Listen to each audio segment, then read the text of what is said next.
The first time the little girl pushed open the rusted iron gates, the sound echoed like a warning across the empty hills, as if the place itself was alive, and angry that someone had dared to return. No one had stepped foot in the biker mansion for years. They said it was cursed. They said people who entered never stayed the same.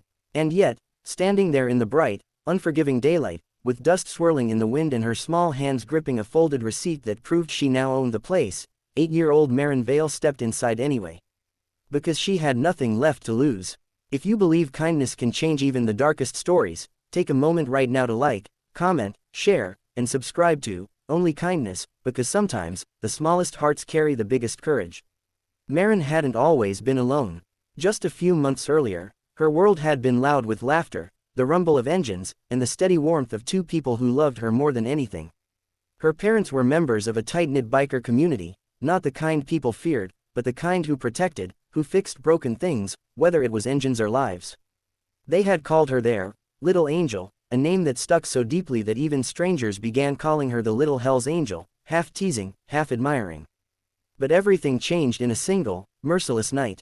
A highway accident, a call that came too late, a silence that followed her home and never left. After that, Maren was passed between distant relatives who didn't know what to do with her grief, who spoke in hushed tones and avoided her eyes. The house she grew up in was sold. Her parents' belongings were scattered, donated, forgotten. The biker community that once surrounded her tried to reach out, but legal barriers and misunderstandings kept them away.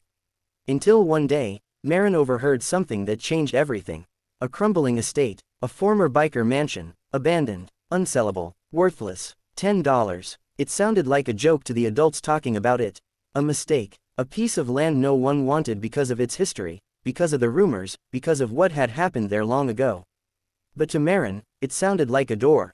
She had saved every coin she could, birthday money, small allowances, even change she found forgotten in drawers. And somehow, through a quiet process no one took seriously enough to stop, she became the owner of that forgotten place. The biker mansion. Now, as sunlight spilled through broken windows and dust floated like ghosts in the air, Maren stepped into the vast entrance hall. The place smelled of old wood and rust, but beneath it, there was something else, something familiar. Oil, leather, faint echoes of engines that once roared with life.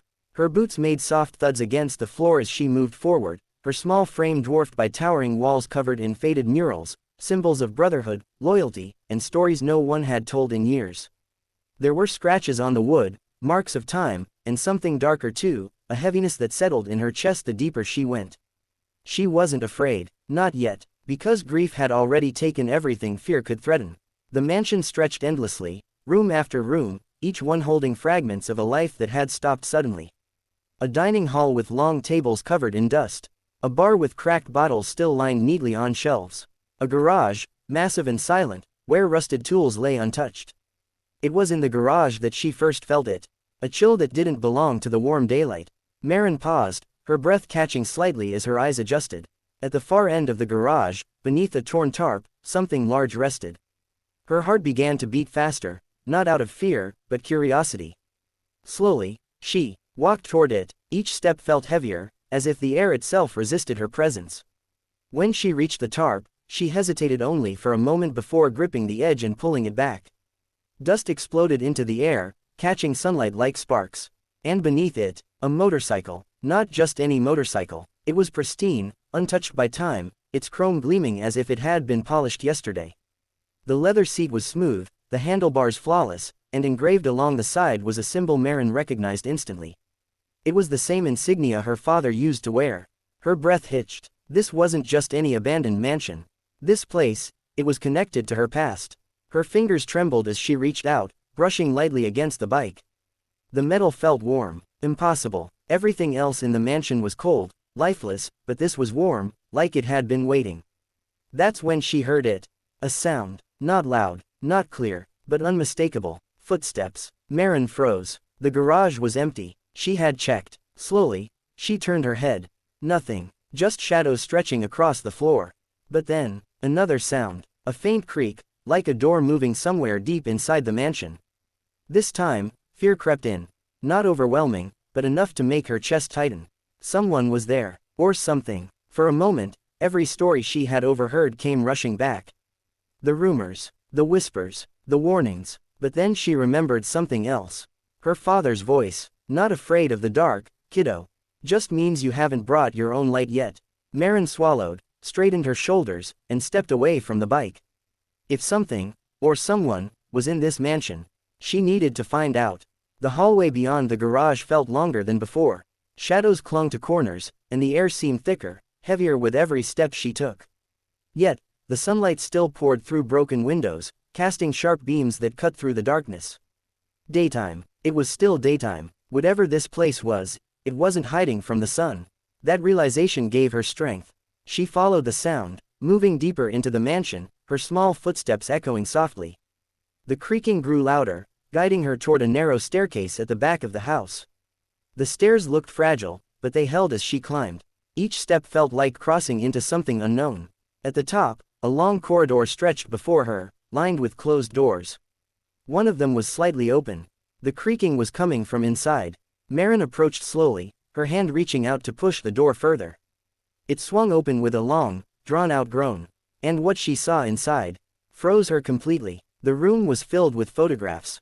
Hundreds of them, covering every wall, every inch. Pictures of bikers, gatherings, rides, families.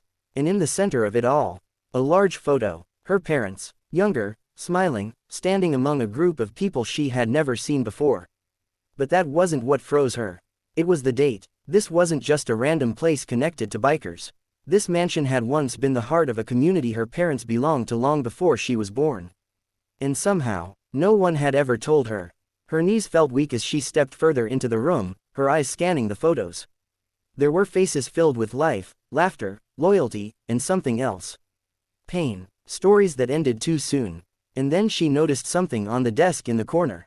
A journal, old, worn, but carefully placed. As if someone had left it there intentionally. For her, her hands trembled as she opened it. The first page held only a single line. If you're reading this, it means you came back. Maren's breath caught. Came back. She turned the page. The handwriting continued, steady and deliberate, telling a story of the mansion, of the people who built it, of the bonds that tied them together, and of the tragedy that tore it apart. A betrayal, a fire, a night where everything changed. And at the center of it all, a secret that had never been revealed. Maren felt the world around her shift. This wasn't just her parents' past. This was something bigger, something unfinished, something waiting for her. Tears filled her eyes, but she didn't look away. For the first time since losing everything, she didn't feel empty. She felt connected, like the pieces of her life weren't gone, they were hidden, waiting to be found. And this mansion, this broken, forgotten place, wasn't cursed. It was holding on to something. Something important. Something that now belonged to her. Days turned into weeks, and Maren didn't leave. Word slowly spread. A child living alone in the old biker mansion. People came, curious at first, then cautious, then something else. Familiar faces. Old bikers. Men and women who had once known the place. Who had once known her parents. One by one, they returned. Not because of the mansion. Because of her. The little girl who had nothing, and still chose to stay. They fixed broken windows, cleaned dusty rooms, brought food, tools, stories. The mansion began to breathe again. And with it, so did Maren. She wasn't alone anymore. Not truly. Because sometimes, family isn't what you lose. It's what finds its way back to you. And if this story touched your heart even a little, don't forget to like, comment, and share, because stories like this remind us that even in the darkest places, light can return. Before we end, take a moment and comment one word. Hope, if you believe broken things can be rebuilt.